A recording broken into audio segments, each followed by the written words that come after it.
The scientific heritage of India is very strong, including innovations. From finding the tools of modern mathematics to many other areas of astronomy to architecture, India's scientific heritage has been very profound. The Digital India program is basically designed to reassert the heritage of India's technological past, blend it with the modern times to make India a digitally empowered society.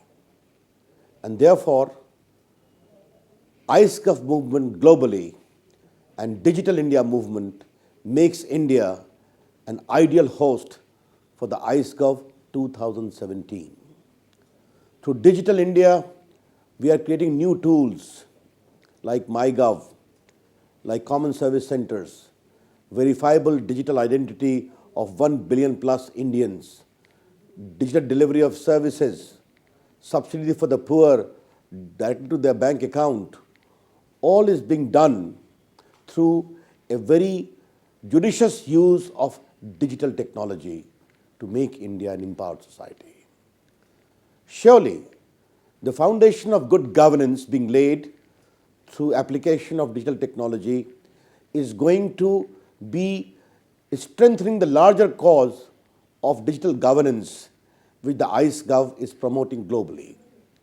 And therefore, this conference is a great opportunity for the world to know India's experiences and for India to have a first-hand knowledge of the global experience. The global and the local are going to meet in the historic ICEGOV 2017. I welcome the delegates from nearly 32 countries. Welcome to India. See the extraordinary march of India of making India a digitally enabled society for ordinary Indian in the quest of a larger philosophical conviction, Sabka Saath, Sabka Vikas, namely development of all with the cooperation of all. With that larger perspective, welcome to all of you in India.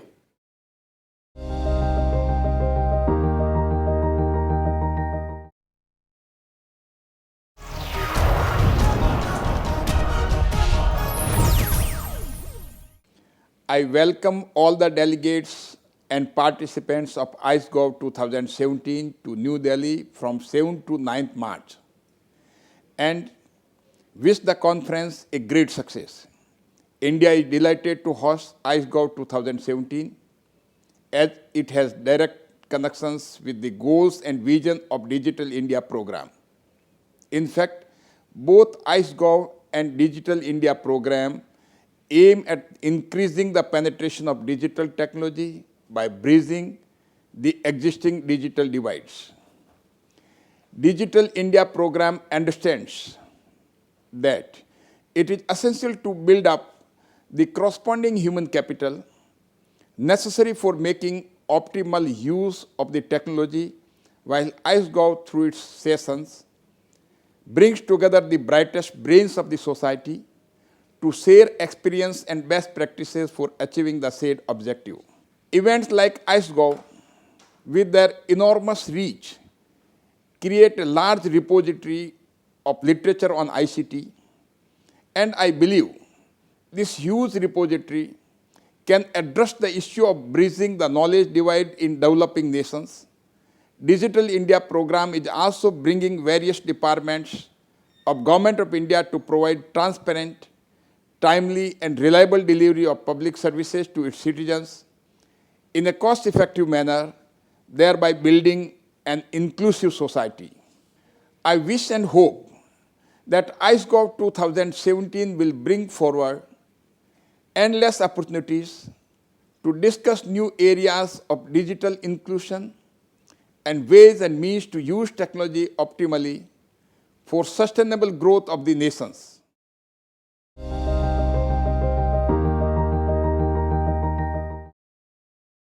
In the morning, as we start tomorrow morning at 9 o'clock, the first keynote address. This is by Jane Fountain, and this is on political priorities and administrative performance.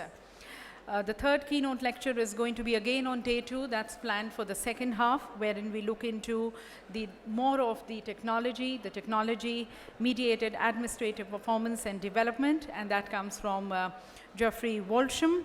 And the fourth keynote address is going to be on day 3, that is on the 9th of March, where we have implementing sustainable development goals with digital government aspirations, capacity gaps. That's going to be addressed and delivered by Tomasz Janowski, who's also going to be there with us in the inaugural session. 4 plenary sessions which we have planned in these 4 days. On the 7th of March, we have at 5:20 the challenges with co-creation, how to mobilize citizens. That's the plenary session which we have with the various distinguished dignitaries who are going to be discussing on it. We also have Mr. R.S. Sharma, who's the chairman of the Telecom Regulatory Authority of India, joining us in this plenary session. On the 8th of March, again in the morning hours, we have a plenary session wherein we discuss, is digital governance replicating existing priorities of the administrative system, or it is facilitating access and empowerment? Discussions around this is going to be there on day 2. Day 2, again, we have another discussion with our distinguished participants on is the nexus of technology, governance, and development possible under the Sustainable Development Goals framework. That discussions, again, we have with the various national as well as international speakers. And on the 9th of March, we have building digital government capabilities for sustainable development goals, condition or outcome. That's going to be the last plenary discussion which we are going to be having. That's going to be on the 9th of March. And then there's also going to be a closing keynote address which happens again on the 9th of March. It happens just before the valedictory session. The valedictory session is going to be at 5:20 on the 9th of March. Just before that, we have a closing keynote on democratic aspects of digital government for human rights, and that's going to be by Mr. Frank Laurieu from UNESCO. So that is how the plan is. The entire program has been extended to you in the kit bags. In case, then also if you have some queries, some information which you are seeking, we have the booths outside, our representatives. Kindly get in touch with them, and any information, any query you can seek from them.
The scientific heritage of India is very strong, including innovations, from zero to redefining the tools of modern mathematics, to many other areas of astronomy, to architecture.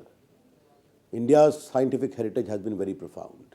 The Digital India program is basically designed to reassert the heritage of India's technological past, blend it with the modern times to make India a digitally empowered society. And therefore, ICEGOV movement globally and Digital India movement makes India an ideal host for the ICEGOV 2017. Through Digital India, we are creating new tools like MyGov, like common service centers, verifiable digital identity of 1 billion plus Indians, digital delivery of services, subsidy for the poor directly to their bank account. All is being done through a very judicious use of digital technology to make India an empowered society.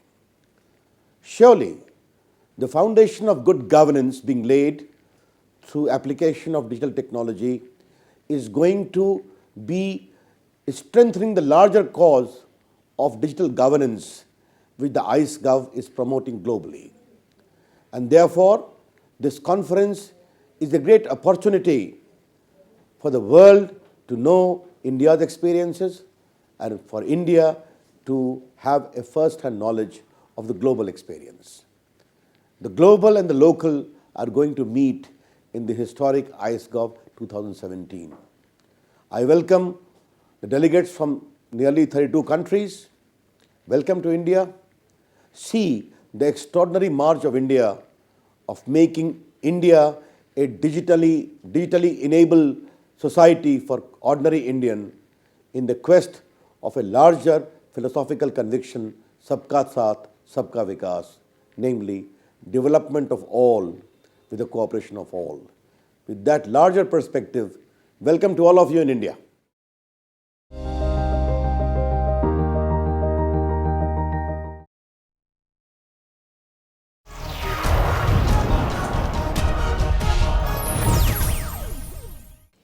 I welcome all the delegates and participants of ICEGOV 2017 to New Delhi from 7th to 9th March and wish the conference a great success.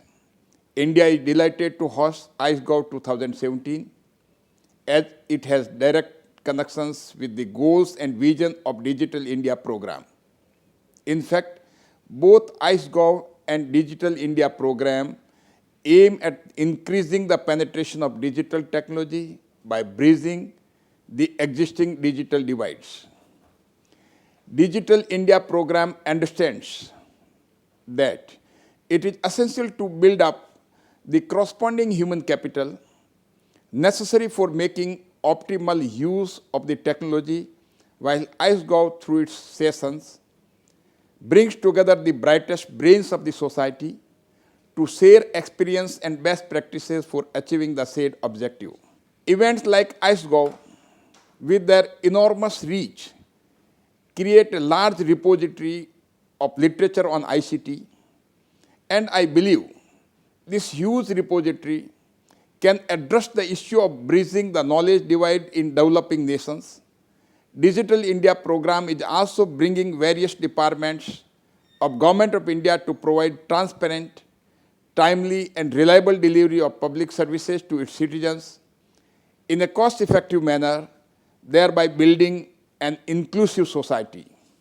I wish and hope that ICEGOV 2017 will bring forward endless opportunities to discuss new areas of digital inclusion and ways and means to use technology optimally for sustainable growth of the nations.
May I request all the people who are standing, please take your seats.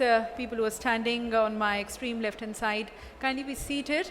Shortly, we are going to be commencing with the inaugural session. And as mentioned, we are going to be joined by our Honorable Minister of Electronics and Information Technology, Shri Ravi Shankar Prasad ji, the Chair of ICEGOV 2017, who's going to be inaugurating it shortly. So kindly take your seats.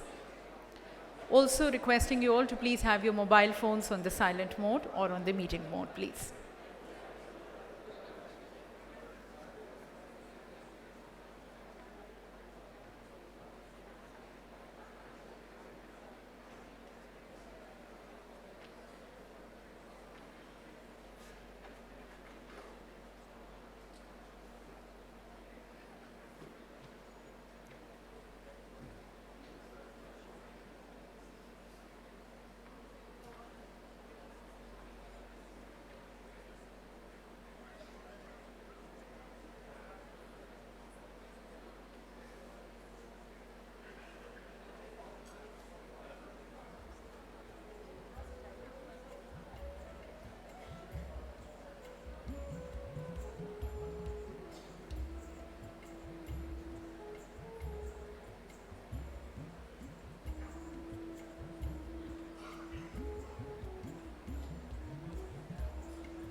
Once again, just a humble request to the people who are standing in front of the entry gate, which is right in front of the stage.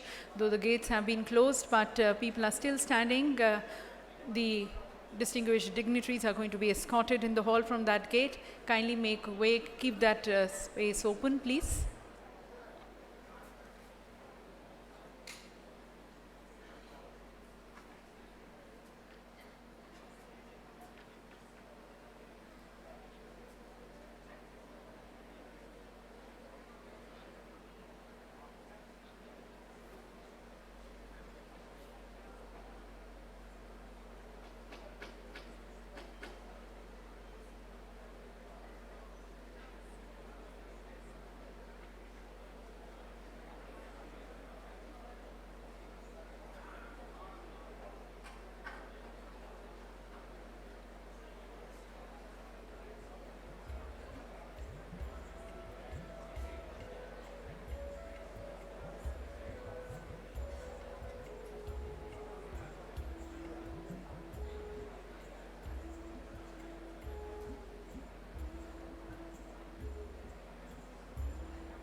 May I also request people who are standing in the aisle kindly clear the way, please?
So to all the people who have just joined us, let me once again take this opportunity of extending greetings to all of you on behalf of the Ministry of Electronics and Information Technology, Government of India, to the 10th edition of ICEGOV 2017, thanking all our very esteemed guests, distinguished dignitaries, our special invitees, the honorable ministers of various participating countries. As I mentioned, there are 35 participating countries. We have almost 200 international participants along with our national participants and delegates. We have the respected secretaries of various departments joining us. We also have the heads and the senior representatives from various development agencies, from various universities, national as well as international of high repute, who are working in the areas of e-governance. We also have technology experts present with us, the solution providers. In fact, there is an exhibition which is organized outside, which is going to be soon inaugurated just after the inaugural session. And there we have the display of the state-of-the-art products and technologies, case studies, best practices, the various e-gov initiatives which are being taken by the Government of India along with the other countries. We would like to in fact express our thanks to UNESCO and the United Nations universities who are our co-partners in organizing this conference. So many thanks to them. And once again, our greetings to all of you from India and of the day. Welcome to all of you to ICEGOV 2017. Once again, requesting you all, people who have just joined us, please take your seats. There are still certain seats which are unoccupied, or in case you're not able to find the seats, we have our representatives who are going to be guiding you. And also have your mobile phones on the silent mode, please. Thank you.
Ladies and gentlemen, the Honourable Minister is already in the complex. Any time now, he's going to be joining us. May I request people who are still in the aisle area and closer to the gates, kindly take your seats, kindly clear the way, please.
Ladies and gentlemen, now welcoming the chair of the ICEGOV 2017, Shri Ravi Shankar Prasad ji, the Honourable Minister for Electronics and Information Technology, and also the Minister for Law and Justice, Government of India. Also our greetings to the co-chair of the conference, Her Excellency Ms. Maria Manuel Leitão Marques, the Honourable Minister of Portugal for Presidency and Administrative Modernization. Also greeting the Honourable Minister of State for Electronics and Information Technology, and also the Minister of State for Law and Justice, Shri P.P. Chaudhary, and all the other distinguished dignitaries and speakers of the inaugural session.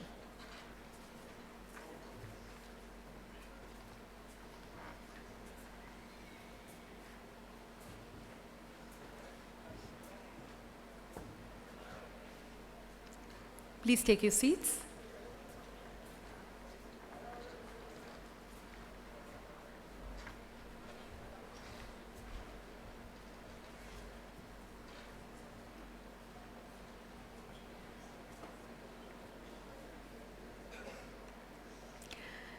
Namaskar to all of you, ladies and gentlemen, and it's a great pleasure to be welcoming all of you in the cradle of human race, the land of zero, the land of Fibonacci numbers, the land of the father of fiber optics, and the land which is the only country in the world to have successfully launched 104 satellites in the orbit on a single rocket.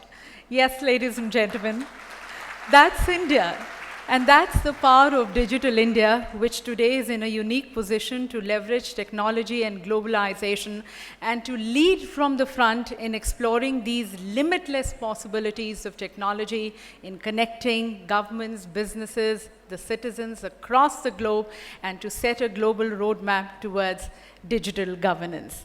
We, the people of this digitally empowered India, ladies and gentlemen, welcome to all of you to the 10th edition of ICEGOV 2017.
Opportunities ready to explore these possibilities with technology and with the support of all of you.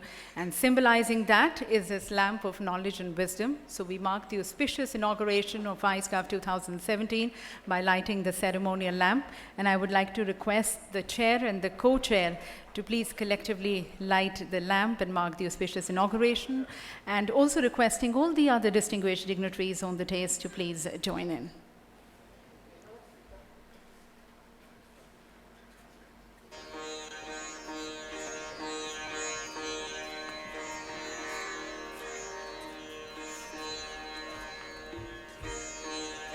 And in the interest of our international participants and delegates, we light the ceremonial lamp in the beginning of any auspicious ceremony. Each wick which is being lit and is being passed from one person to another, that represents the sharing of knowledge and wisdom. And that is how we grow and evolve in our work, in our professions, by imbibing knowledge, by sharing knowledge. And further, by lighting this lamp, we also reaffirm our commitment to be sharing with the world, to be connecting with the global communities, with the global leaders, in sharing our knowledge, sharing the success which we have been able to achieve with the world towards creating a better world. As India has always believed, Sabka Saath, Sabka Vikas. With the participation of all, we aim for the growth of all. That's symbolic of this lamp, the lamp of knowledge and wisdom, seeking the blessings of the Supreme Power.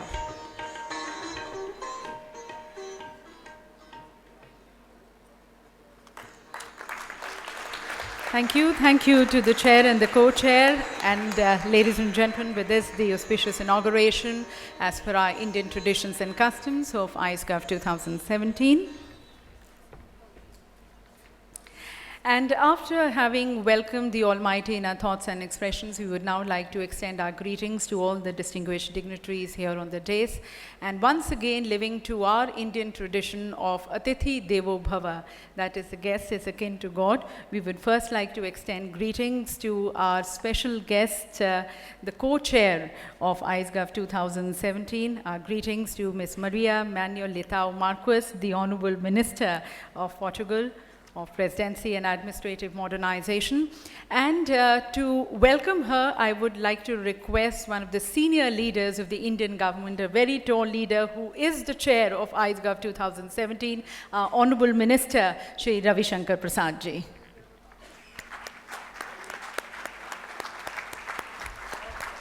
Ladies and gentlemen, India and Portugal have always shared cordial relationship, excellent political, bilateral trade and cultural relationship, and with this we further look forward towards building these bonds of equal partnership.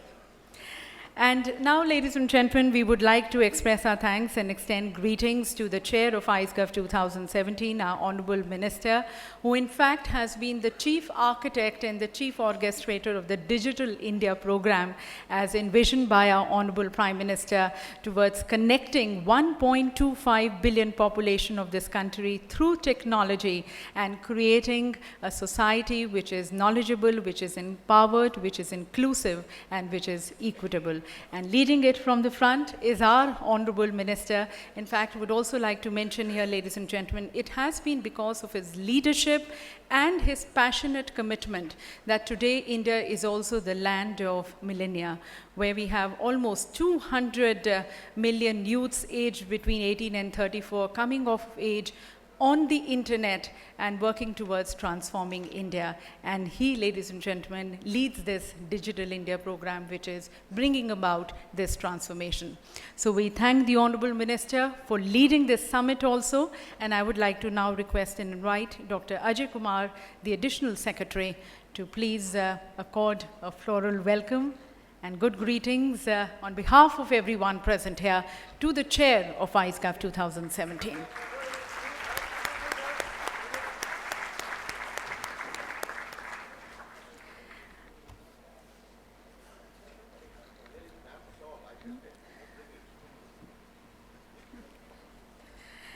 And also our greetings to our Honorable Minister of State for Electronics and Information Technology, whose support and guidance to the industry has always been there. We would like to thank Shri P.P. Chaudhary ji, and I would like to request Shri Sanjeev Mittal, Joint Secretary, to please extend greetings to the Honorable Minister of State and also to felicitate him.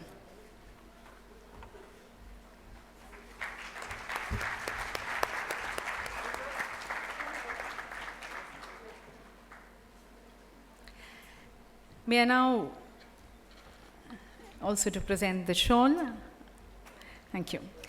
May I now request and invite Shri R.K. Sudhanshu, Joint Secretary, to please extend greetings to the Cabinet Secretary, Shri Pradeep Kumar Sinha ji.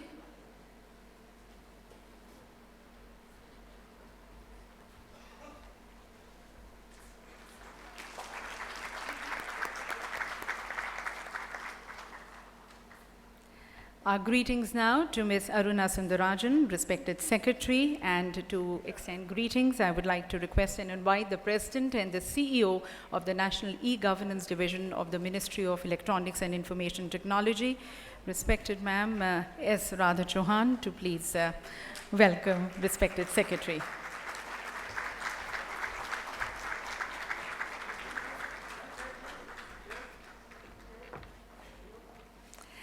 Now requesting and inviting Shri Premjit Lal, Director NEGD, to please join us here on the stage and extend greetings to Mr. Aoyagi Shigeru, UNESCO Director and Representative India, Bhutan and Sri Lanka.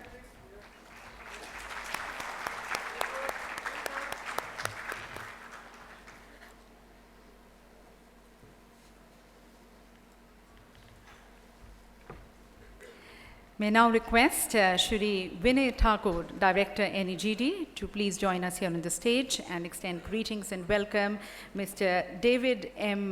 Malone, Rector, United Nations University.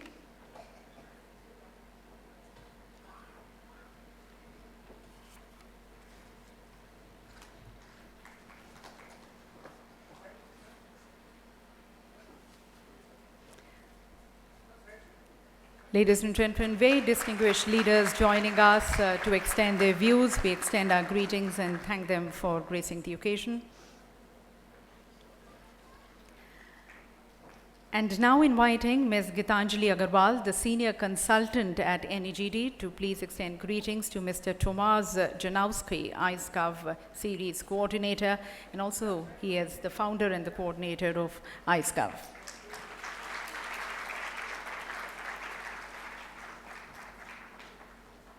Thank you.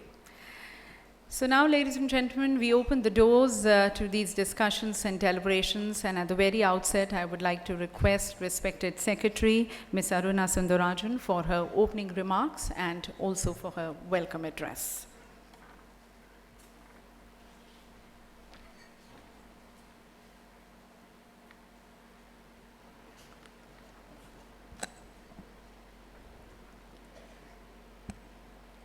Respected Shri Ravi Shankar Prasad ji, Honorable Minister for Electronics, Information Technology, Law and Justice, respected Mr. David Malone, Rector of United Nations University and Under-Secretary General of the United Nations, respected Ms. Maria Marquez, Honorable Minister of Presidency and Administrative Modernization, Portugal, Guest of Honor and Co-Chair, respected Shri P.P. Chowdhury, Honorable Minister of State for Electronics and Information Technology, Law and Justice, respected Shri P.K. Sinha, Cabinet Secretary to the Government of India, respected Agayogi Shigeru, Representative Director, UNESCO, respected Mr. Thomas Janowski, Founding Head of the UNU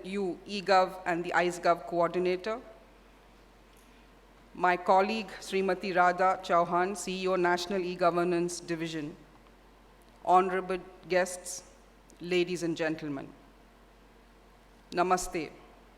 At the outset, a very warm welcome to all of you to Delhi, to India, and to this, the 10th edition of the International Conference on Theory and Practice of Electronic Governance, ICEGOV 2017.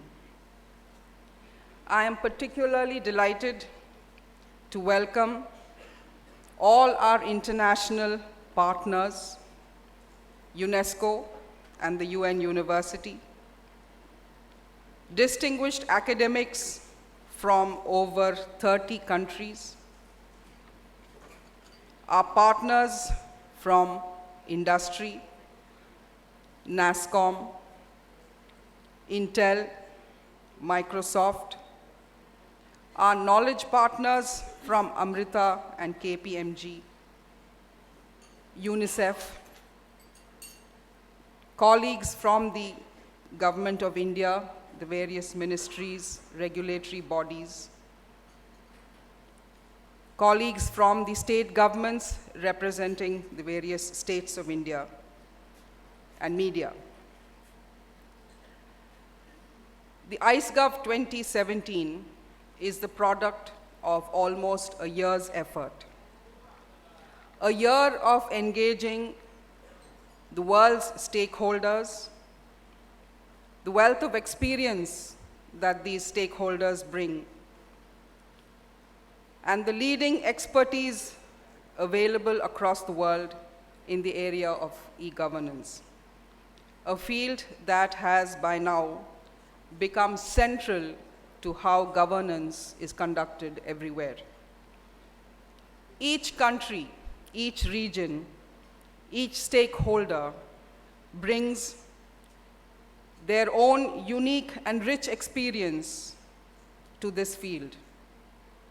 And we too in India believe that as we embark on the journey of empowering 1.25 billion people, we believe that the lessons from Digital India will also hold rich insights as to how we can collectively empower the people of this world. The ICEGOV conference was envisaged as a platform where we can each learn from the reserves of experience, insights, and knowledge that the world community of stakeholders represents. We have been overwhelmed by the energy and the generosity of the response that this conference has drawn.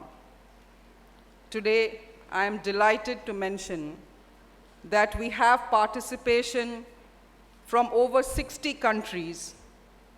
We have received 560 papers, which is almost 3 times the number of papers that have been there in the past. And we have more than 1,600 participants at the conference today. In partnering with ICEGOV, we have an opportunity to draw on a formidable resource. The ICEGOV community includes no less than 1,500 authors and reviewers from over 100 countries, from fields as diverse as scholarship, public service, industry, and international organizations. This rich array of researchers, industry collaborators, public servants, and thought leaders will be sharing experiences and insights over a range of topics and tracks over the next 3 days. From fundamental questions on digital citizenship and digital culture and inclusion, through domains including digital healthcare, education, and e-government, to larger questions of governance, including open government. We will also have a series of special events and speaker sessions on various operational and technological themes, including geographic information systems, financial inclusion, the cloud, smart government, data analytics, and security. Each of these topics and the speakers have undertaken a year of planning and dialogue with all stakeholders. We hope that at the end of these discussions, we would have been able to share best practices and models, ideas and innovations, but also many common challenges and dilemmas that we can only hope to resolve through common collective effort. On this occasion, I want to specially mention 5 people, 5 very special delegates who will be speakers for session 10 of this summit. Angrija Basu Bhattacharya, a former journalist who chose to become a village-level entrepreneur, a community digital worker in 2009. She recently participated in our national digital finance campaign, where she opened 750 bank accounts for tea garden laborers at a nearby tea estate. Lily Meadow, who started her work as a village-level entrepreneur in the Phek district of Nagaland in India's far and remote northeast. With a single computer set, she surmounted connectivity, power, and geographic remoteness to provide digital services in her own village, Futsero, as well as neighboring villages. Tanuja Raichura, a former graphic designer and animator who left a promising career behind to work as a digital village-level entrepreneur in one of the toughest tribal districts in Chhattisgarh. Today, her Digital Common Services Center is amongst the top CSCs of her entire state in terms of revenue generation and she has transformed life for thousands of residents in her area.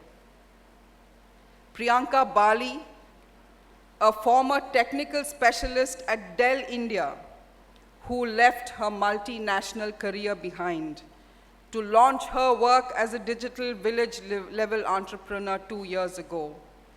Priyanka today provides digital literacy training to a number of women in her village.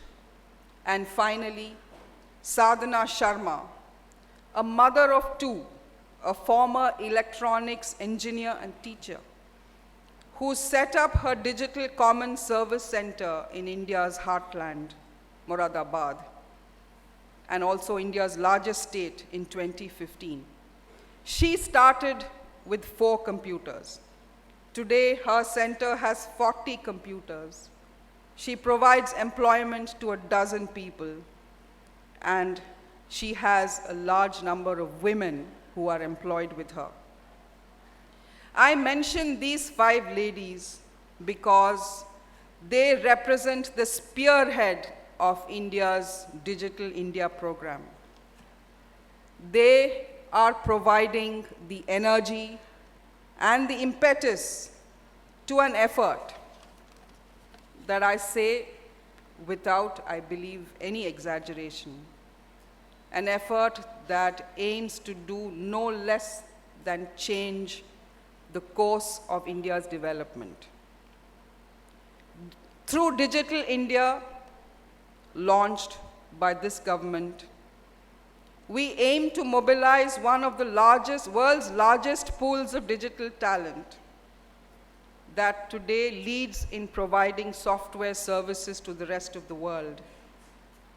We aim to harness this digital talent to solve some of the globe's most enduring and intractable challenges, whether it is agriculture, health, education, or lack of skills or financial exclusion for vast sectors of our populations. We aim to harness this talent to build tools, rural telemedicine systems through our DigiGaon project, streaming educational content in village schools, biometrically enabled bank accounts on mobile phones that anyone can access. So, while we recognize that it will take the world time to provision our remotest villagers with the best doctors and our remote schools with the best teachers, we believe that digital technologies now provide the tools with which we can aim to allow our remotest and our most excluded citizens access to all the services that we can aspire to in urban areas. We believe that digital technologies can change the lives of ordinary Indians very deeply. Indeed, we are testimony to the kind of change that is already underway. Getting workfare, school scholarships, rural housing grants. For decades, this depended on one's gender or the power status or the availability of services in one's own location. However, today in India, we are beginning to see all this change. Today, we are seeing that with one thumbprint through the Aadhaar, people are indeed able to access various services. It is impossible to express or convey fully what this simple change means. But you in this audience, I believe, will understand the enormous significance of these changes. We in India are embarking on possibly the world's most ambitious digital transformation program to bring the benefits of modern technologies to improve the lives of 1 billion and empower all Indians. We are currently building the large programmatic engines that will drive this accelerated takeoff of India's development trajectory. Over the course of the next few days, our discussions will touch on these mechanisms. Aadhaar, the world's largest biometric program covering 1 billion citizens. Our 250,000 village-level entrepreneurs, comprising perhaps the world's largest army of community digital workers under the Common Service Center program, and the new e-governance platforms and mobile banking that will service most of our citizens. But all of this, these vast programs, these exciting new technologies, this enormous array of talent developing it will mean nothing unless we can empower people like the 5 young ladies who work in the heartland of India's villages. Without them, our tools and programs and technologies will fail to achieve our basic objective, to change every human life for the better. As I close, I request you all, as you share and discuss your experience and insights, and analyze the challenging questions your sessions deal with, to keep these 5 ladies, Angrija, Lily, Tanuja, Priyanka, and Sadhana, in mind. Let your insights drive and strengthen their effort and maximize their impact. This will help us all, here at the 10th ICEGOV Summit, pass the test of Mahatma Gandhi's famous talisman, to be of use to the poorest and weakest human being we may have seen. Once again, on behalf of 1.25 billion Indians, I bring you warm greetings and welcome to all of you. Thank you, ma'am, for setting the tone and the context of our discussions. And as you mentioned, the journey to transformation for India has already begun with the various enlightened minds whom you mentioned, and we are ready to take it forward now. And now, may I request respected Cabinet Secretary, Shri P.K. Sinha ji, for his views and thoughts on this occasion.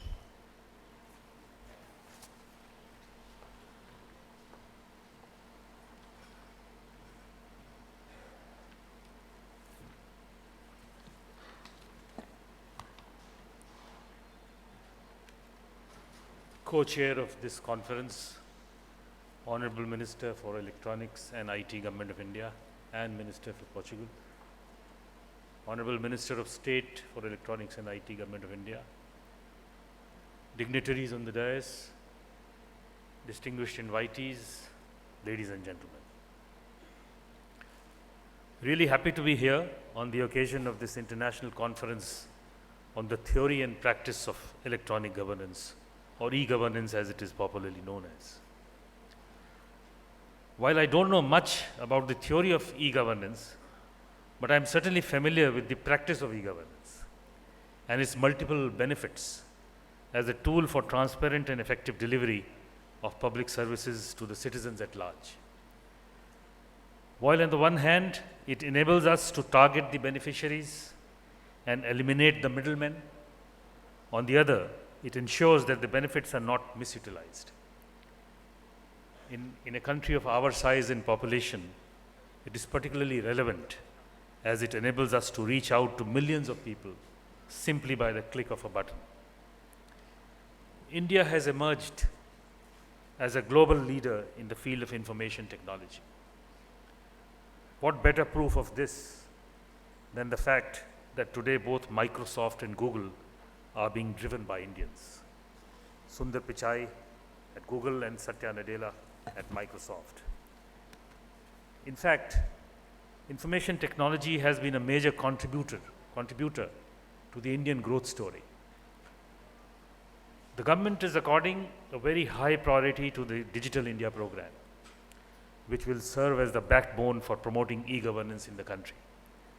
The program cuts across all sectors, such as education, health, agriculture, industry, social empowerment, procurement of goods and services, and even promoting digital payments. We have a very ambitious program under implementation for laying optical fiber network right up to every village in the country. We are also setting up common service centers in all 2.5 lakh village panchayats of the country, most of which have already been established. These initiatives will facilitate the spread of the Digital India program throughout the length and breadth of the country. Mobile phone penetration has also increased by leaps and bounds. There are about 100 crore mobile phones in the country, out of which about 30 crore are smartphones. We are in fact fast moving from e-governance to m-governance. Today, your mobile phone can do almost everything that a computer can do. Therefore, I think the conference may also like to examine the imperatives and the challenges of this shift from e-governance to m-governance.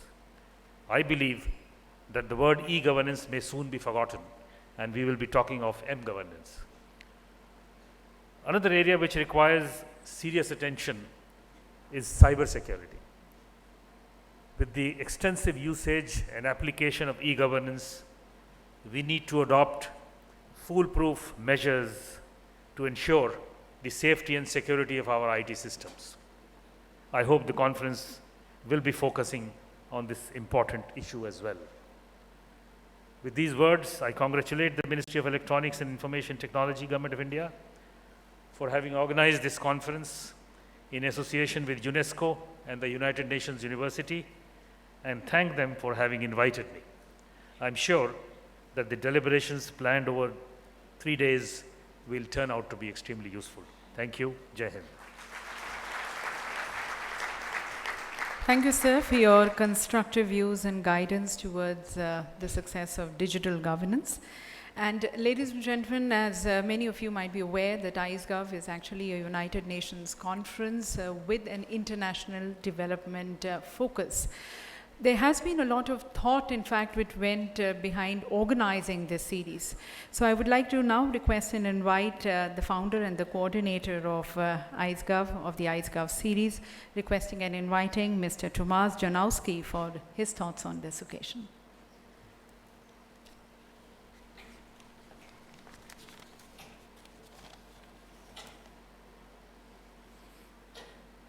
Honorable ministers, secretaries, dignitaries, distinguished guests, ladies and gentlemen. On behalf of the ICEGOV conference series, I would like to warmly welcome you to the opening session of ICEGOV 2017. Since its establishment, the ICEGOV series has traveled the world, starting in Macau in 2007 and then visiting Cairo, Bogota, Beijing, Tallinn, Albany, Seoul, Guimarães, and Montevideo before arriving for its 10th anniversary edition here in New Delhi. This decade-long global journey witnessed vast changes in the digital technology and digital government landscape. Back in 2007, Facebook just opened to the general public. Apple Digital App Store was still awaiting its debut. Less than 4% of the Indian population used the internet, and half of the 20 common public services were delivered online across the European Union. Today, Facebook has 1.3 billion active users. Apple App Store contains over 2 million mobile apps. 1/3 of the Indian population use the internet, and 80% of all public services are delivered online across the EU. Digitization has brought enormous benefits to societies in terms of access to public service for underserved or unserved population, more efficient, transparent, and responsive public administration, greater engagement of citizens in political and government affairs, and the development of knowledge, societies, and economies. At the same time, digitization is showing its dark side by increasing existing and sometimes creating new inequalities, exposing people to cybercrime and loss of privacy, and enabling mass manipulation of people's political sentiments, often across national borders, as we've seen recently. In order to realize the benefits and address the risks of digitization, policy making in this influential area has to reconsider fundamental questions of efficiency versus equity, security versus privacy, openness versus protection, transparency versus trust, innovation versus control, and rationality versus feasibility, political feasibility in particular. Addressing such questions in every national, local, and sectoral context requires research to gather and analyze data and to translate the findings into policy instruments and policy decisions. ICEGOV established itself as a global platform for conducting such research and communicating its findings to various policy audiences. Before ICEGOV 2007, the ICEGOV conference received over 1,200 submissions written by close to 1,500 authors from 103 countries. Half of the authors are from developed countries and half from developing countries. The largest number comes from the United States and the second largest from India.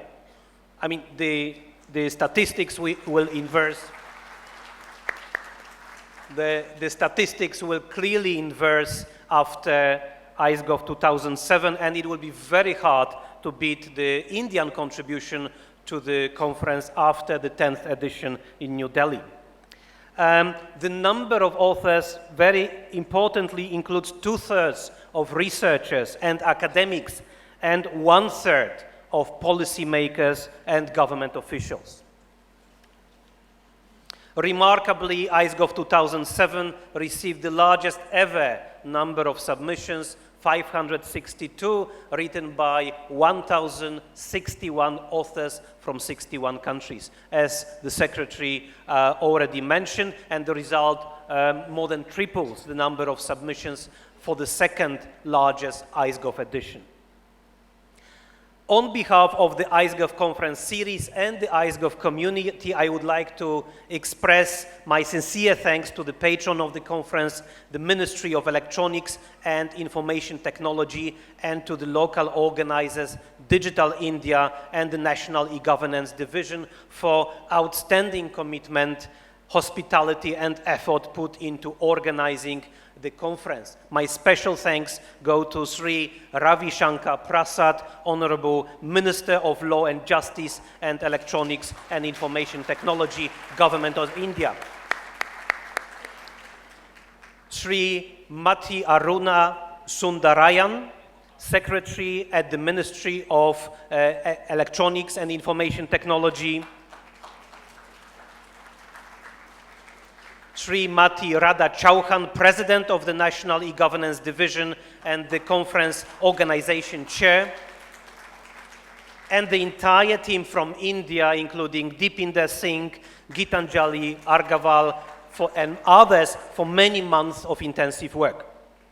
I would also like to thank the international organizers, the United Nations University Operating Unit on policy-driven electronic governance, which is also organizing the entire ICEGOV series, and UNESCO for all efforts put into organizing ICEGOV 2017. My special thanks go to Elizabeth Simoes, UNU eGov Liaison and Head of Administration, Delfina Soares, UNU eGov Adjunct Professor and Conference Organization Chair, Paul Hector, UNESCO Liaison, and the entire team from UNU eGov in Portugal. Last but not least, many thanks go to my program committee co-chairs, Rehima Baguma from Uganda Technology and Management University, and Rahul De from the Indian Institute of Management, Bangalore, and to the awards chair, Elsa Esteves from the National University of the South in Argentina. With this, I would like to wish you fruitful participation in the conference, both in terms of academic value and networking opportunities, and to all international participants, enjoyable stay in amazing India. Thank you very much. Thank you, sir, for giving us insights into ICEGOV. And as you mentioned, ICEGOV has also evolved since the time it was instituted. In fact, now there are new challenges which are there, which we are going to be addressing it. And further, ladies and gentlemen, as was mentioned, this is the 10th edition, and the force behind the ICEGOV series has been the United Nations University. So now I would like to request Mr. David M. Malone, the Rector, United Nations University, to please address us. Thank you very much, moderator. It's a great honor to be with you today. 10 years ago, I was living in Delhi for a few years.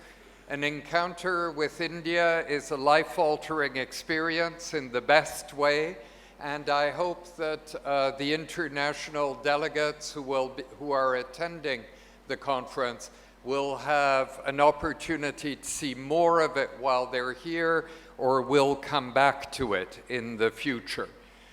Ministers, it's wonderful to be under your patronage today. Thank you very much. For one thing, you attract the media attention, and this is very important to us. So that's a valuable service, ministers.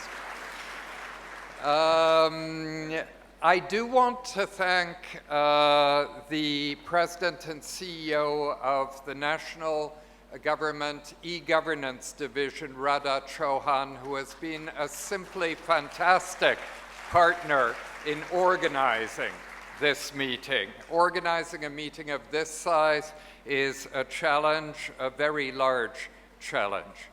I want to recognize three other people. Thomas Janowski, who is the founder of ICEGOV and also the founder of UNU's work on e-governance, first in Macau, then in Portugal. Indeed, there's a very strong Portuguese theme in our meeting today because Portugal hosts our e-governance program today. Dr. Elsa Esteves, who did so much to create a strong bond between our program in Portugal and the university we partner with there, the University of Minho, a modern new university in a country of very distinguished older universities, and it's very exciting to be embedded within the University of Minho in Portugal. Now, touching on a theme or two that the Cabinet Secretary touched on, of course, e-governance brings tremendous benefits, and it's been wonderful to see India over the last 10 years embrace the unique individual identity number program that makes everything else possible. Both governments involved have supported it very strongly. But there are also risks, and e-governance is no panacea to overall good governance. It can be extremely helpful, but it is also, in many ways, much more vulnerable than classic governance has been to disruption. And I want to congratulate the organizers of this conference for emphasizing both dimensions. The very positive dimensions of e-governance, which attract all of us to it, but also the risks, the vulnerabilities, which are very real. To give you an example, in my country, Canada, moderately advanced country, the government payroll system was paralyzed for 6 months by 1 or 2 glitches. Only 1 or 2 glitches were enough to paralyze that system and to deprive many government employees of pay for over 3 months. So that gives an idea of the risks before we get too enthusiastic thinking there are only benefits. But the benefits are very real, and for citizens throughout the world, They provide very often very high quality and immediate service. I don't want to go on any longer. We're already quite late in our program. We want to hear from the ministers. But I do want to conclude by thanking my colleague Luis Barbosa, who has taken over from Thomas in directing the e-governance program of UNU. Thank you all very much for your attention. Thank you so very much, sir, for your thoughts addressing both the pros and the cons ICEGOV has been of technology. And ladies and gentlemen, now looking more into the role of UNESCO in ICEGOV, I would like to request and invite Mr. Ayoyogi Shigeru, the UNESCO Director and Representative here in India, Bhutan, and Sri Lanka.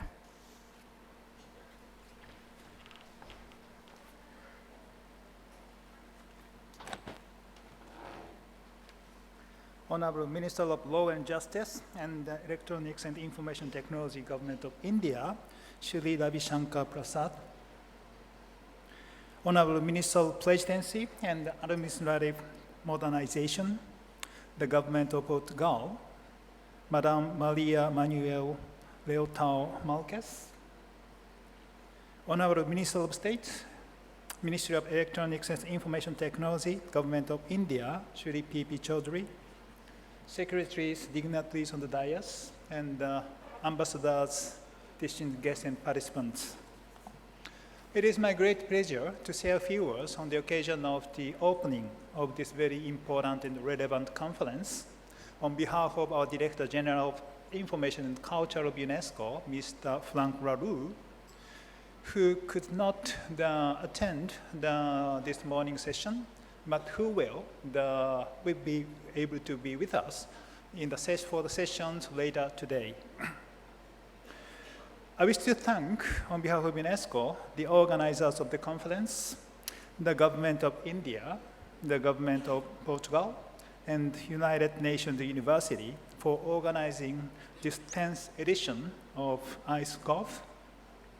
This premier multi-stakeholder event is an important forum for bringing together a range of global actors to focus on the topic of knowledge societies, from digital government to digital empowerment.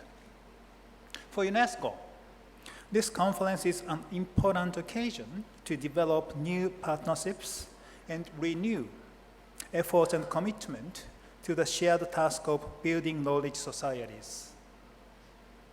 Knowledge societies are societies in which people have the skills, competencies, and attitude to use knowledge and information to enhance their livelihood and contribute to the social and economic development of their communities. Knowledge societies are at the heart of UNESCO's preoccupations and are key to the sustainable development.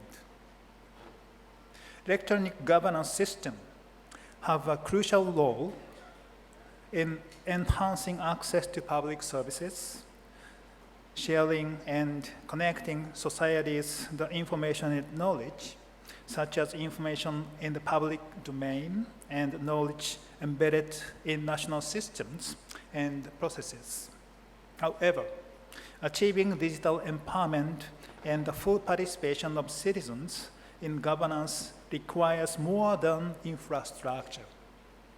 It calls for strengthened institutions, citizenry equipped with the skills, attitudes, and competencies, but perhaps most of all, an overarching social vision and institutional frameworks that encompass plurality, inclusion, solidarity, participation, and respect for human rights. These concepts are captured in UNESCO's Rome Principles, which stands for human rights-based, open, accessible to all, and nurtured by multi-stakeholder participation for internet governance that UNESCO's member states adopted in the year 2015. The 2030 Development Agenda for Sustainable Development creates a new context for action. Knowledge societies and digital empowerment are essential for their realization. All countries, whether developed or developing, are facing the challenges of the tremendous pace of technological innovation and change, particularly with respect to information and communication technologies. Innovation and technological progress can be a double-edged sword. On one hand, it offers the promise of enhanced service, quality, and effectiveness across a range of fields such as education, health, and agriculture that are essential to human well-being and prosperity. However, left unchecked, these innovations can deepen existing inequalities and create new ones, leaving behind those who are most vulnerable.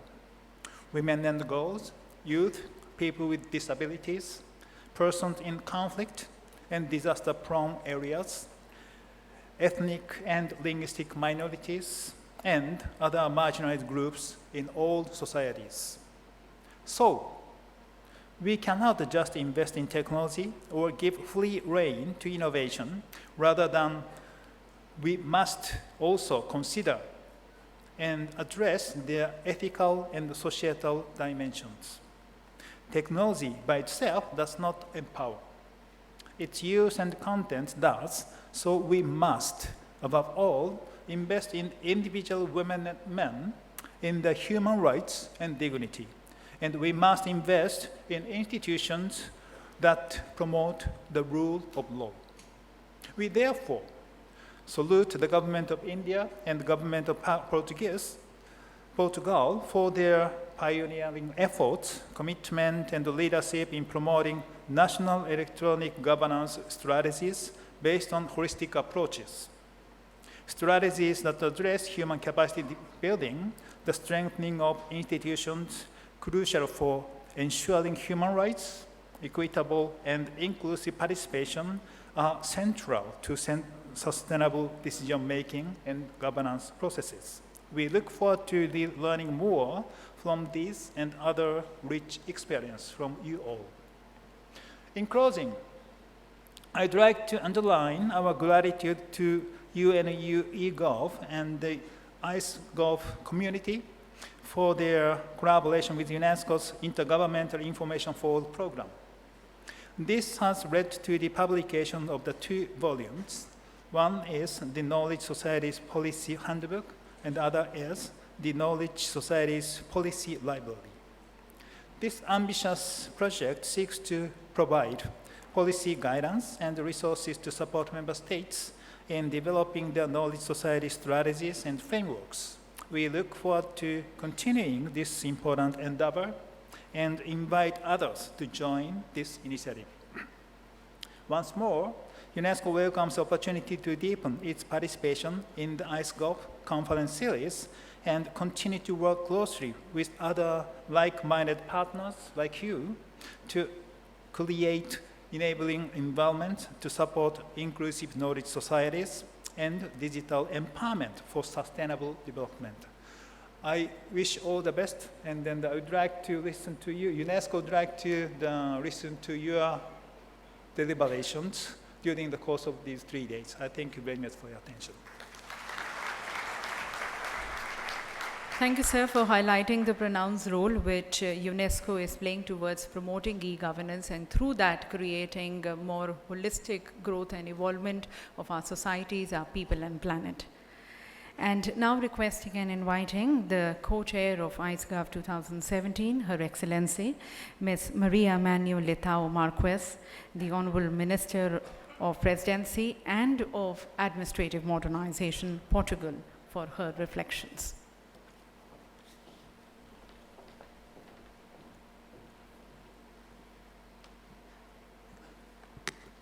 Honorable Ministers, distinguished guests, ladies and gentlemen, it's a great pleasure to be here today. Thank you very much for the invitation.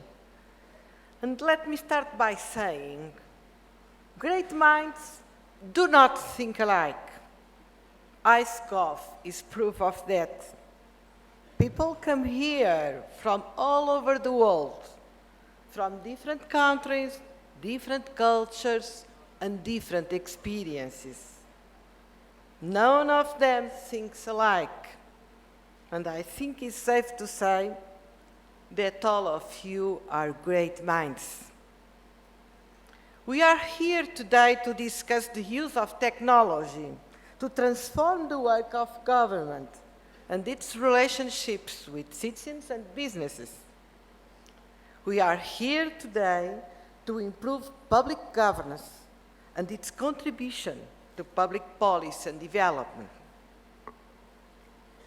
Thomas Paine, the English-born revolutionary who became one of the founding fathers of the United States of America, once said, "I do not believe that any two men, or what are called doctrinal points, think alike who think at all. It's only those who have not thought that appear to agree." While I agree with the first part of this statement, I beg to differ on the second. Yes, there are not two minds that think alike, but they can come to an agreement. They can reach a consensus and a solution. ICEGOV is also proof of that. Throughout the conference, we are going to discuss eGov issues and to exchange our expertise and experiences. Together, we will have breakthroughs and we find responses for some of the questions we bring to the table. This great mix of government representatives and academics, researchers, all have different insights in each and every topic of the conference.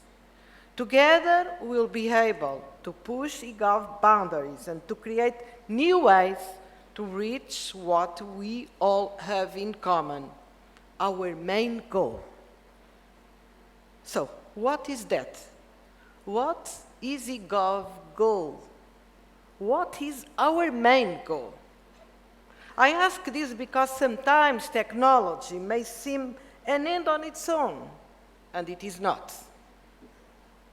The evolution of the World Wide Web shouldn't let us lose the focus on what's really important, to create a better whole wide world for everyone. That is our goal, to make life better for citizens and businesses by simplifying due process, to improve trust in government. Don't get me wrong. ICT in a very broader sense, including artificial intelligence, is probably the best way to move in that direction. But it's not a path in its own, and it's not the destination. How do you get there? That is what we are here to discover. New ideas, new methodology, new process, new paths. Therefore, ICEGOV is the uttermost importance because it allows us to share our knowledge. It allows for great minds who do not think alike to come to some agreements and to actually create change around the world. This is why it's an honor to be here today, to share with all of you our experience, the Portuguese experience, in how to make life easier and better for citizens and businesses. I hope we can all prove at the end that Thomas Paine wrong, and I wish all of you a good conference. Thank you for your attention. Thank you, Honourable Minister, ma'am, for highlighting that the soul of ICEGOV is the diversity of ideas and experiences, and with that leading to the change and transformation and building a better world, which is the goal of ICEGOV. And may I now request our Honorable Minister of State for Electronics and Information Technology and also the Minister of State for Law and Justice, Shri P.P. Chaudhary, for his address.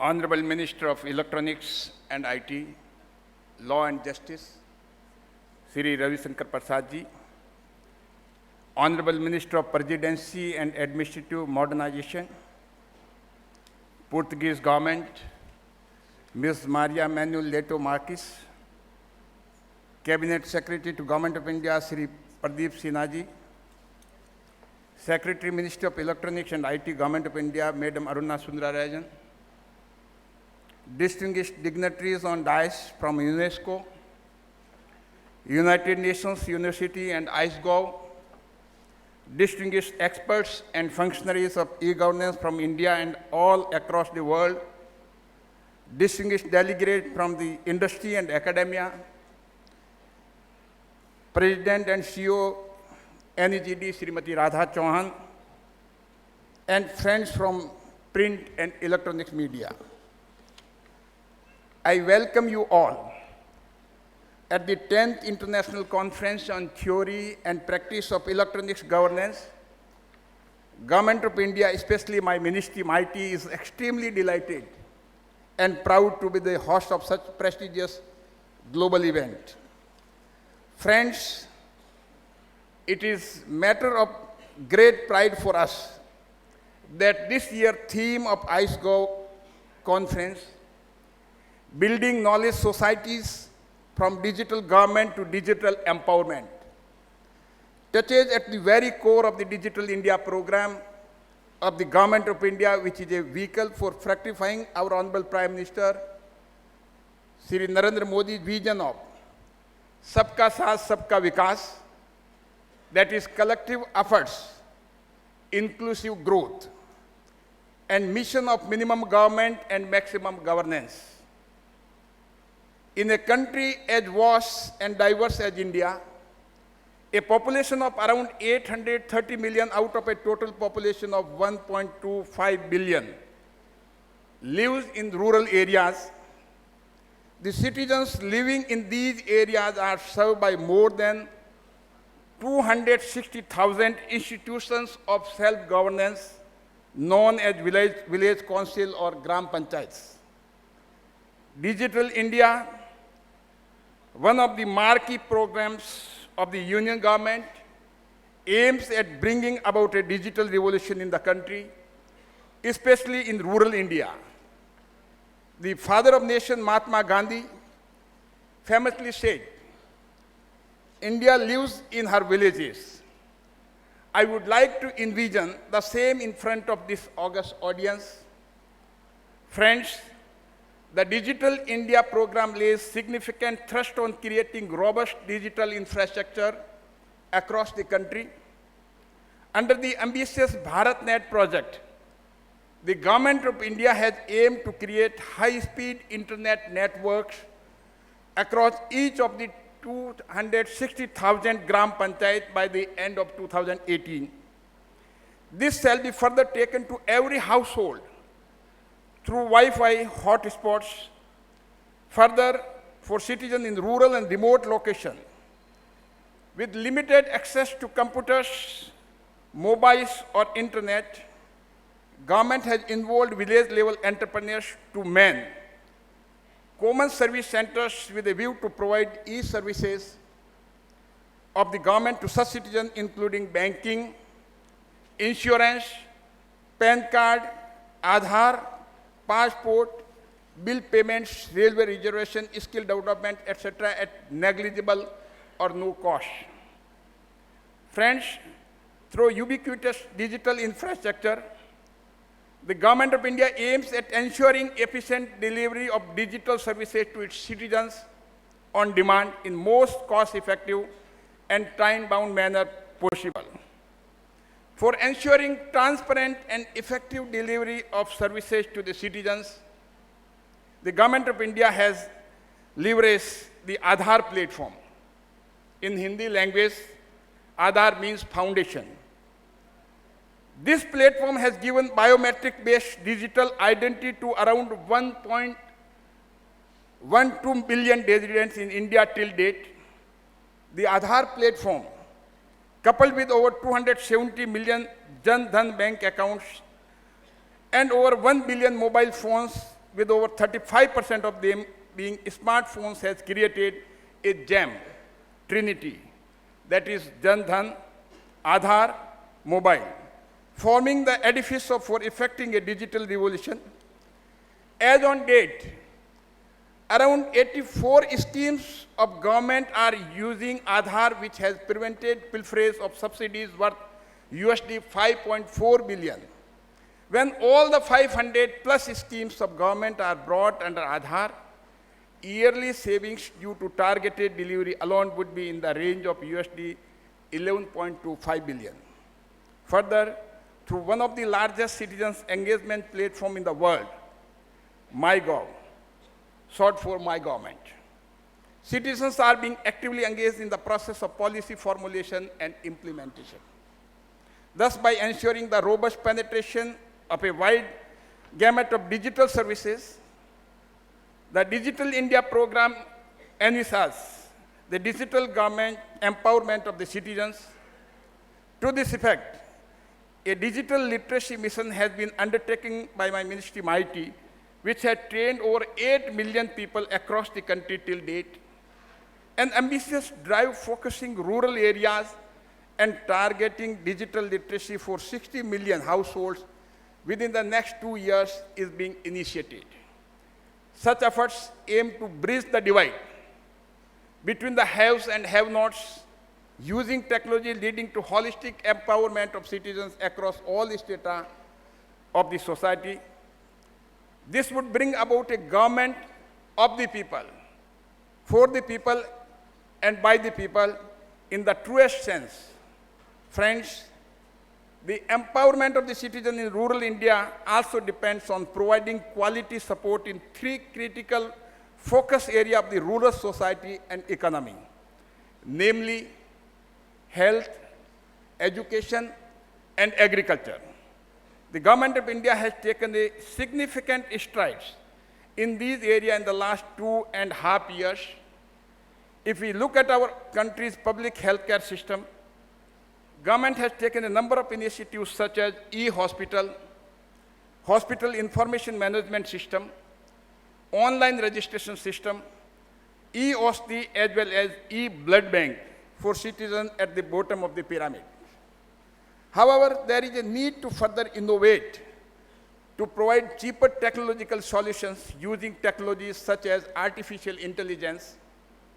To give an illustration, there can be a virtual nurse and virtual doctor, which can advise patient even to an operation or render advice on the precautions to be taken after an operation. Similarly, telemedicine needs to be made affordable and available closer to the patient's premises. In education sector, we need innovative solutions for developing reliable systems of content delivery and 3D content creation for use of students to make learning easier and fun while retaining its collaborative aspects. In agriculture sector, the government in India is committed to doubling the income of the farmers and has taken several initiatives in this direction, such as electronic national agriculture market, a dedicated TV channel for farmers, DD Kisan, soil health card scheme, etc.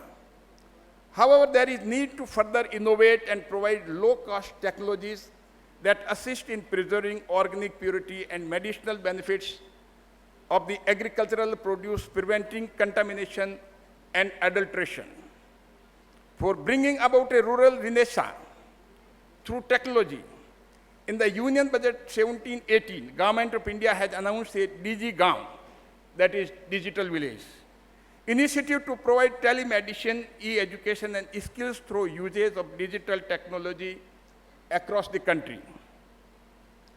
Friends, at the end, I am happy to note that ICEGOV 2017 has witnessed a record number of submission of papers around 560 of them on topics as varied as open government, digital citizenship, digital inclusion, etc. I hope that the learning and sharing of experiences will be both ways, and the global community will be benefited from our Digital India-related experience and success stories. I would also like this August gathering to introspect whether an institutional structure of ICEGOV on the lines of IMO, ICAO, ICANN, etc., would further the universalization of e-governance efforts across nations, as well as standardization in areas such as digital identity. With these words, I wish the conference a big success. Thank you very much. Thank you, sir, for highlighting the vision of empowerment and the vision of inclusiveness which India has with Digital India. And ladies and gentlemen, as was said, India has always believed in the power of togetherness, sabka saath, sabka vikas, collective ideas, collective minds shaping and creating a better world. And towards that, today India is becoming one of the first countries in the world towards creating a collaborative platform to invite these ideas. And must I mention, ladies and gentlemen, that this is a platform which is made in India but is truly global in nature. The platform called Open Forge, and I would like to request now the Honorable Minister, Shri Ravi Shankar Prasad ji, to please launch Open Forge platform. Digital India is growing. Digital India is growing. Digital India is progressing. Digital India is reaching out to more and more people, touching their lives. Most importantly, Digital India is changing the way we work. One of the foundations of the Digital India initiative is built on the philosophy of openness and sharing. India has now become one of the first countries to create a dedicated collaboration platform for e-governance that is truly global in nature. Welcome to Open Forge, a public collaborative software development platform that is made for the world to show it cares for its people. Open source and community development practices are used by leading internet platforms like Google, Facebook, Twitter and Wikipedia while building their products. The government has brought the same open, share and collaborate philosophy to e-governance. Open Forge aims at building innovative, modern, standardized and high-quality software through the use of best information sharing, tracking and communication tools. Most importantly, it is a high-quality asset that is going to save on development time by promoting reuse and ready customization, and will be available for free. In our test phase, we have seen results of savings up to 50% in software development costs of our government's DigiLocker program. Over 50 projects are already using Open Forge, notable amongst which are DigiLocker, Government e-Marketplace, Smart City Municipal Suite and ERP Next. But Open Forge is not only for the government, it is also for communities, industries, educational institutions, corporations and startups to build their applications that bring about change and betterment for the masses.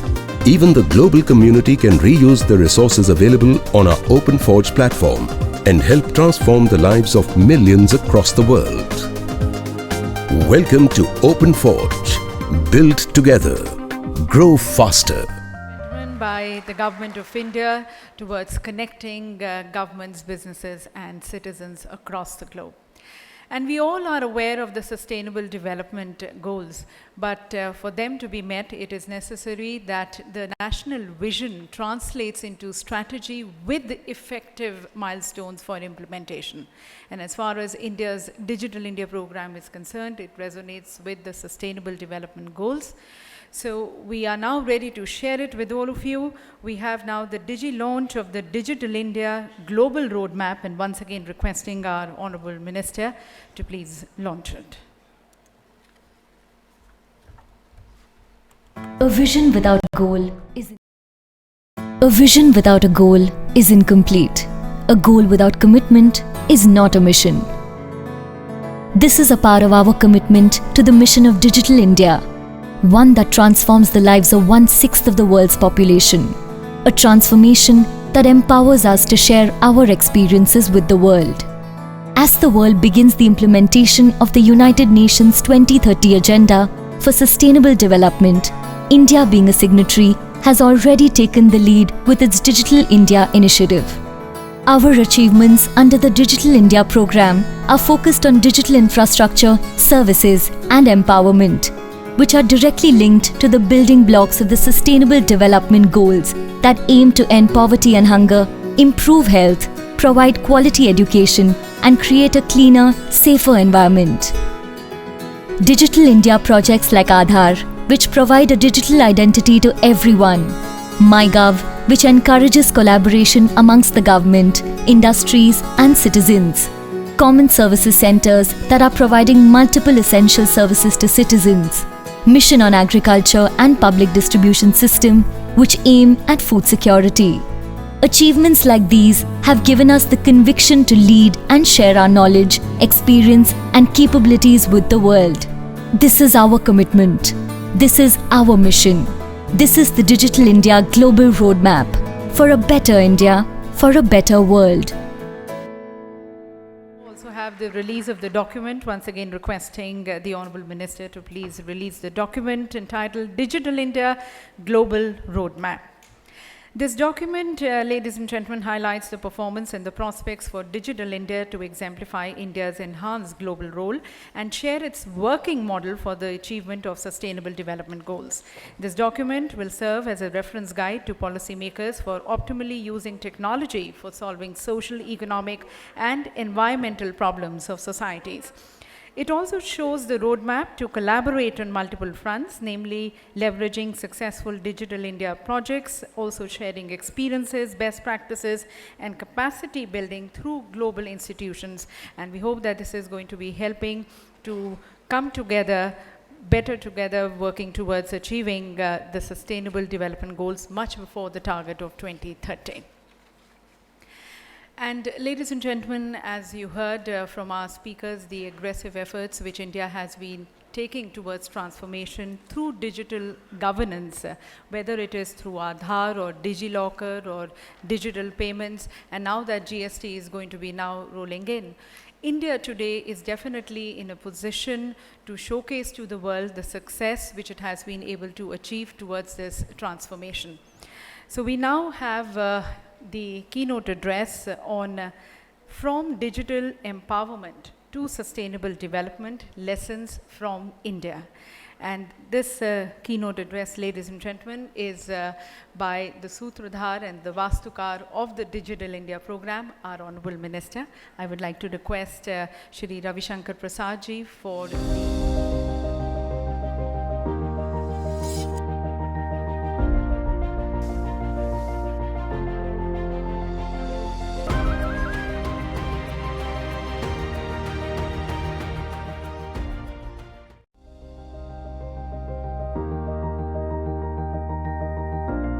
distinguished colleague, Minister of State P.P. Chaudhary, distinguished Cabinet Secretary P.K. Sinha, Mr. David M. Malone from the United Nations University, Thomas Janowski, founder of the ICEGOV, Aruna Sundarajan, Secretary of the Department, Mr. Ayogi Sheru, Director of UNESCO. I hope I have correctly pronounced you. If there is a mistake, forgive me. Distinguished Chairman of TRI, R.S. Sharma, J. Satyanarayana, Chairman of the UIDI, Mr. Chandrasekhar, President of NASCOM, IT Secretaries of State, other officials, and Radha Chauhan. I must name you and your team. You have done a good job. My very warm greetings to 60 delegates, from 60 countries with the traditional Indian welcome. Namaste. This namaste is not only a typical Indian greetings. There is a philosophy behind it. This is you and this is me. And the coming together represents, let's come together by mind and by heart for a better world, for a better humanity. That's what namaste represents. Ladies and gentlemen, why I took the name of Radha? Let me, at the very outset, tell you something very interesting about India. IT and electronics is a department handling strictly technological subjects. Obviously, my other profile is the Minister of Law and Justice. And the senior most civil servant in the department is Arna Sundarajan, who is a distinguished woman officer. Radha Chauhan heads the MyGov, again a distinguished woman officer. And NIC, which is the backbone of India IT Connect, is again headed by a distinguished woman scientist, Neeta Verma.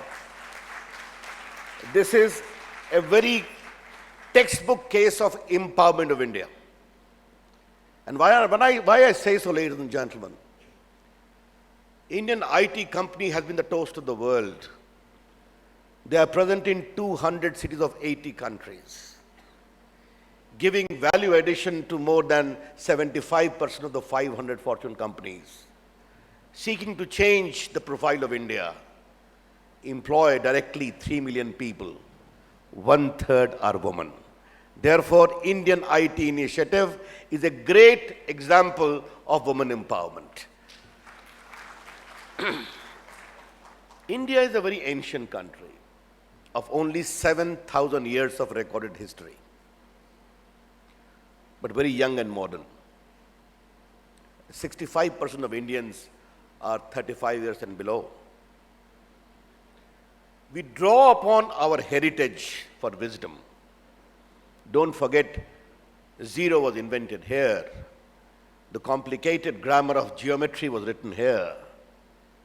And yet we have moved on in quest for a better world, in quest for a mutually collaborative world. And today, ICEGOV being held in India is again a reaffirmation of the classical Samvad tradition of India. Let us debate, let us dialogue. And thus emerged from the great philosophical heritage of India as reflected in the famous Rigaveda, Ekama Sadavipra Bahuda Vadanti. Truth is one, wise men interpret it differently. You have your own perception of truth, I have my own. You seek your own path, I will seek my path. You respect my path, I will respect your path. Because in the ultimate analysis, your path and my path merges at the same destination, wherein lies the ultimate truth, infinite, eternal, permanent, in quest for a better world and better human being. That has been the philosophical tradition of India. And ICEGOV is going to debate, going to discuss many of the agendas you know very well. I wish you good luck. But what has impressed me the most, ladies and gentlemen, is the theme which you have selected, building knowledge from digital government to digital empowerment. This theme resonates with our own commitment of digital India. Under the transformative leadership of our Prime Minister Narendra Modi, India is involved in some very transformative programs. Digital India, Make in India, Skill India, Startup India, Stand Up India, Smart Cities, all are powered by technology, designed to make India a more empowered society and Indians a more technologically enabled and informed Indians. That is our fundamental commitment, which we are encouraging and fostering. And the benchmark for this was laid down by our Honorable Prime Minister when he was campaigning to get elected as the Prime Minister of India by the people of India, and which he got elected by a massive majority. He coined a very powerful slogan, IT plus IT is equal to IT, which means information technology, IT, plus India's talent, IT, is equal to India tomorrow, IT. That is the slogan he coined as a great enabler and inspiring movement to make India a technologically better society. What is the fundamental philosophical postulate of this whole movement, ladies and gentlemen? The fundamental philosophical postulate is banking the unbanked, funding the unfunded, securing the unsecured, pensioning the unpensioned, taxing the untaxed, and giving voice to the unheard, educating the uneducated. These are some of the fundamental postulates of Digital India and other accompanying movement which we have unleashed. How we are doing it? By the simple application of digital technology. On 28th of August 2014, we usher in a mission mode movement, banking the unbanked. All those who are not having bank accounts must have their bank account. And in a short span of 6 months, we opened 115 million bank accounts, which became a Guinness Books of Record. And now the number has swelled to 275 million. The second philosophical postulate, ladies and gentlemen, is our technology must be affordable. Our approach must be inclusive. And our goal must be developmental, more for the poor. And as I have stated earlier in many of my observations, and let me reiterate before this August gathering, Digital India is more for the poor and underprivileged. And what is our aim as? All those Indians involved in simple manual work must be empowered with the application of digital technology to make a better life, and which has already started giving results, which I would like to explain subsequently. Let me say about affordable. You just heard about Aadhaar. I'll talk about it a little later, a very metamorphosing program. Aadhaar, DigiLocker, payment system like Beam, UPI, are at a fraction of the cost we have heard world over. And today, common people are using it with great benefit. It has to be inclusive. India's population is 1.25 billion, and no digital transformation can be meaningful unless it touches the lives of every Indian. Therefore, it has to be inclusive, what my distinguished MOS said, Sabka Saath, Sabka Vikas. Development of all with the cooperation of all. That is the mantra which we are following. And it has to be for the poor, poor-centric. We are focusing upon financial inclusion, on giving relief to our farmers, e-scholarship for our underprivileged students and others, connecting the hospitals of India so that the poor can get registration at a click of a button. Education is skilling. You heard about the DigiGAON initiative which the Secretary and the MOS talked about. What is DigiGAON? We propose to empower 1,000 villages in the first pilot project with a theme focusing upon education, on health, on skills based upon digital connect, virtual classrooms. These are indeed transformational programs. And I would like to emphasize to my distinguished guests who have come from outside today that UN has fixed 17 goals for sustainable development, ladies and gentlemen. Digital India is a living and live example as to how, by technological spread, you can usher in sustainable development. And I would like the delegates present here in the coming 3 days to coolly reflect upon it. Ladies and gentlemen, what is the digital profile of India? A population of 1.25 billion plus is home to 108 billion mobile phone. You heard 350 million, 35 crore smartphone. What is a smartphone? A moving computer. Now even a rickshawala or a carpenter or a mason has a passion that he will take only a smartphone because he knows a smartphone is a storehouse of information. That is how it is working. We have got 1.12 billion Aadhaar card. What is Aadhaar? A digital identity of every Indian. Today, 99% plus of adult Indians are on Aadhaar, kept under completely safe, secure condition, duly backed by a parliamentary legislation, where any unauthorized use can invite penalty, both criminal and otherwise. That is the condition. But what is important is, we have created this technology just for $2 each. And we undertake 20 million verification every day at zero cost. That is the enormous reach and power of Aadhaar. And I would like my distinguished guests from abroad and all those in ICEGOV to kindly analyze how transformative Aadhaar has become. Today, close to 490 million bank accounts are seeded to Aadhaar. My distinguished Minister of State talked about JAM. What is JAM? Jan Dhan I talked about, Aadhaar I have talked about, mobile phone I have talked about. We linked the account of the poor people with their mobile phone, verified by the Aadhaar, and started delivering their subsidy directly to their bank accounts to remove ambiguities, pilferage, and fictitious claimants. And how much we have saved? More than $8 billion, 49,000 crores in the last 2 years. Because we believe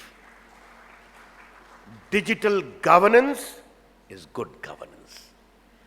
Digital delivery is faster delivery. Digital accountability is effective accountability. The Cabinet Secretary talked of the change from the e-governance to the m-governance. He raised a very valid point. But my take as a minister is different.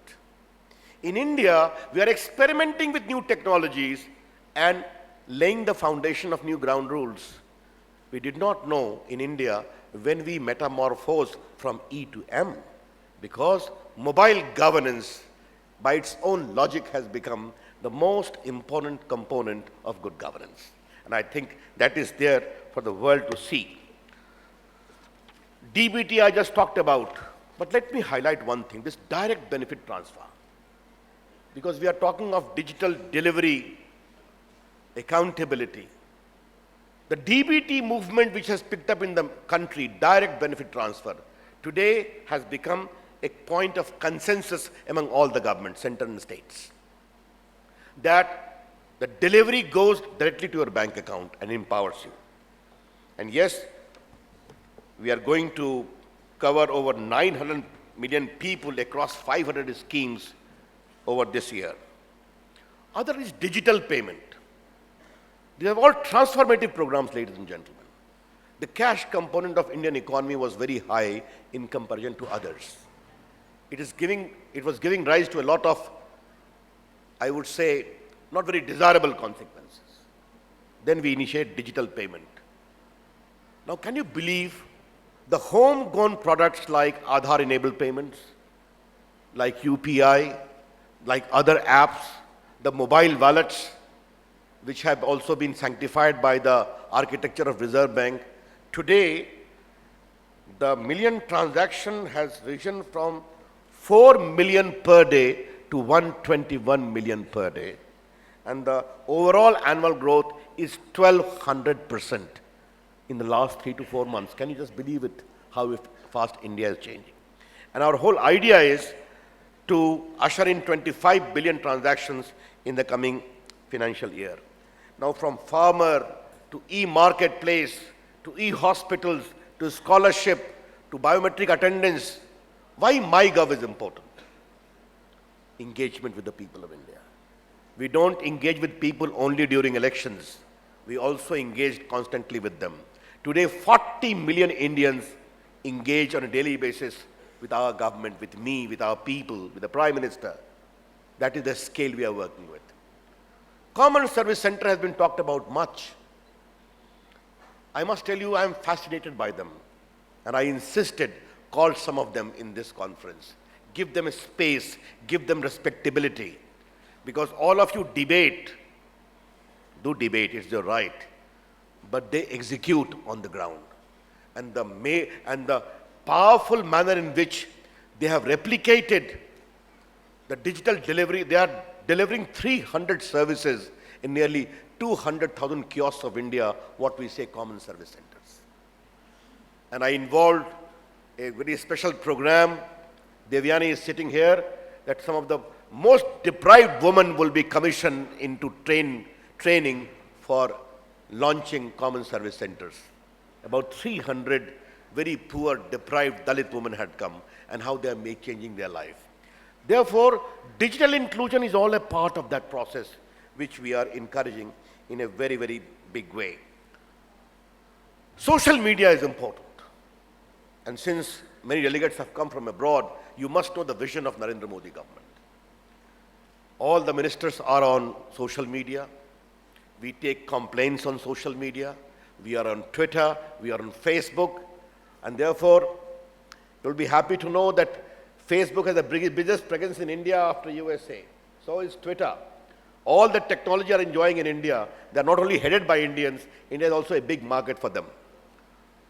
We completely believe in the freedom of social media because India is a democracy governed by the rule of law and constitution, subject to reasonable restriction which our constitution provides for. Ladies and gentlemen, what is the general larger commitment of the government of India and the people of India as far as internet is concerned? Internet is one of the finest creations of human mind. It must be available for all and should not become the monopoly of few. Therefore, we have clearly stated, and I have repeatedly articulated, the right of access must be without discrimination. And if internet is one of the finest creations of human mind, in order to become truly global, it must have linkage with the local. Local ideas, local culture, local views must also be reflected on the internet. And thirdly, it is very important, if right of access is to be given due encouragement, all those who have contributed in the evolution of internet must be involved, and therefore we very strongly articulated the idea of multi-stakeholder model as far as internet governance is concerned. Because in the development of internet, the academia, the scientific community, the civil society, the universities, the government, all have contributed. And we have to work together to ensure that this particular extraordinary gift of human mind must be preserved, because in India we have always encouraged pluralism. Diversity has been the essence of India. All those who have sought to create what India is, what scientific contribution is, must be involved in that process. That's what we have done. There is two issues more I would like to flag, ladies and gentlemen. India would be a voice of moderation. India's would be a voice of reason. India's would be a voice of assimilation as far as internet discourse is concerned. But let me make it very firmly clear, India's would be a voice of assertion in favor of those who are digitally deprived. India's would be a voice of assertion in favor of those who are digitally discriminated. Because Digital India is designed to bridge the divide between digital haves and digital have-nots. I think this is very important that we understand through digital technology, we are creating an equal world. And why I am very committed about it, ladies and gentlemen, as an activist from my student life, I have seen the world grapple with various ideologies in quest of equity, in quest of growth, maybe from Marxism to socialism to our abiding philosophy of Gandhism and to many other ideologies. I have respect for all. But a new kind of ideology is emerging without creating ideological barriers from the digital technology. A more empowered human being, a more informed human being, a more enlightened human being, and a more assured human being. That is what the view we think digital technology is there to offer. And Digital India is designed to make that process more sacrosanct. Yes, if internet has to remain powerful and meaningful, it must be safe and secure. And I'm happy Mr. P.K. Sinha, the distinguished Cabinet Secretary, talked about cyber security. Few people are abusing digital technology for terrorism, for hatred, for extremism. That we need to work together. And Mr. Maloney rightly pointed out how two gentlemen disrupted the entire payment system in Canada. But we have not to be unduly worried about it. My take is always, we have to go for information highway. In the same manner, occasionally accidents do take place on national highway or big international highway. It doesn't mean you stop making them. You only caution, tighten your seat belts more, takes precaution more, have a speed limits more. I think if that collaboration we are able to do in a multi-stakeholder model and the world over, some of these challenges will be surely addressed. I always feel, as the PM has rightly said, cyber war is akin to a bloodless war. And the civil society need to take care of that.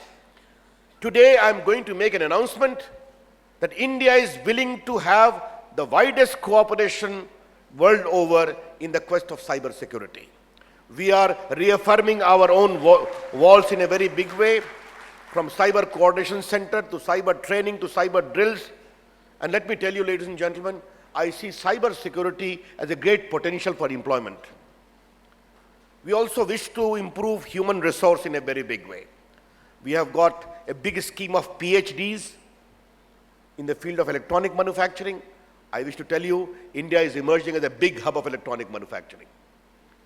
In the last couple of years, we had nearly almost $25 billion plus investment in electronic manufacturing. In the last 2 years, about 72 mobile manufacturing plants have come in India, 42 mobile manufacturing and about 30 component manufacturing. We are pushing electronic manufacturing in a very big way. And the Indian digital economy is going to become a $1 trillion economy in the coming 5 to 7 years. So India is not only creating digital inclusion, India is also laying the ground rule for a very promising business proposition.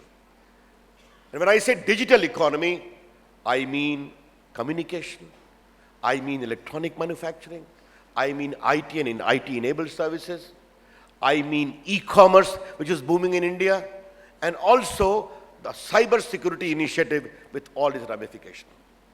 And therefore, the second announcement which I have to make is, the Government of India will ensure provision for 100 students from all the participating countries to do their PhD in prestigious University of India in quest of electronic manufacturing and creation of more human resources. That is the second announcement I have to make. And the third announcement which I have to make is, we have a very powerful NKN, National Knowledge Network, on which we have got about 1,600 universities of India available. We have good connection with TN4 and GIANT of Europe, and Internet 2 of US, and Madam Minister, even the Portuguese connection is available with our National Knowledge Network. We wish to offer that this NKN facilities will also be available to other countries of Southeast Asia, of Asia and Africa. They are willing to have a proper cooperation in that regard. Ladies and gentlemen, what is my concluding take?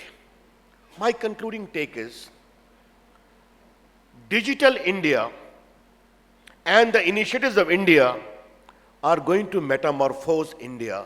I have not the slightest doubt. Some of the initiatives I already outlined, and some of the players will be here, and I would request you to interact with them, how they are changing India. But an India digitally empowered, an Indian digitally enabled is also an asset for the world. By the sheer number which we enjoy very much, we flaunt our number 1.25 billion plus. And if this 1.25 billion plus gets empowered, surely the other countries of the world can take lessons from them to make their society more inclusive, more tolerant, more empowered to make a better world. That is our whole attitude. I welcome all of you in quest of a better world for which ICEGOV is involved. My greetings, namaskar, thank you, Jai Hind. Thank you so very much, Honorable Minister Sir, for sharing the bigger vision of Digital India, and through that the bigger commitment and the larger commitment which the Government of India has towards improving the life of 1.25 billion population and extending them a good life. It's all about India, it's about our Bharat, it's about creating a better, safe and secure world, and India is ready to take the leadership role towards it.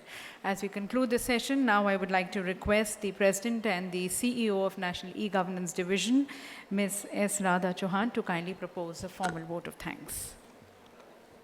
Namaskar. Shri Ravi Shankar Prasad ji, Honorable Minister of Electronics and IT, Law and Justice, the driving force behind the Digital India initiative is the source of our confidence in taking on and hosting this event. Sir, I extend heartfelt gratitude on behalf of the ICEGOV Organizing Committee for your presence and the powerful inaugural address. An address that is inspiring in vision and surely encourages each one of us to its pursuit. We reaffirm with renewed vigor and resolve to move onwards with this digital mission. My sincere gratitude to Her Excellency, Minister of Presidency and of Administrative Modernization, Madam Maria Manuel, for gracing this occasion and sharing her thoughts. Madam, we keenly look forward to your elaborate keynote address in the evening today. My gratitude to Minister of State, Electronics and IT, Law and Justice, Shri P.P. Chaudhary ji, for his presence and for his guidance at various stages of planning and management of this event. I thank Shri P.K. Sinha, our Cabinet Secretary, for his presence here and sharing with us the vision and priorities of the Government of India on digital government, moving to empowerment. My thanks to Madam Aruna Sundararajan, our Secretary.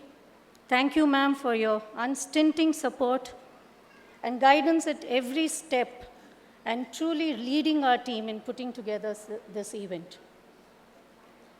I acknowledge the great seamless support provided by our program partners, United Nations University and UNESCO, and thank them for their meticulous diligence in drawing up an interesting array of subjects and speakers here.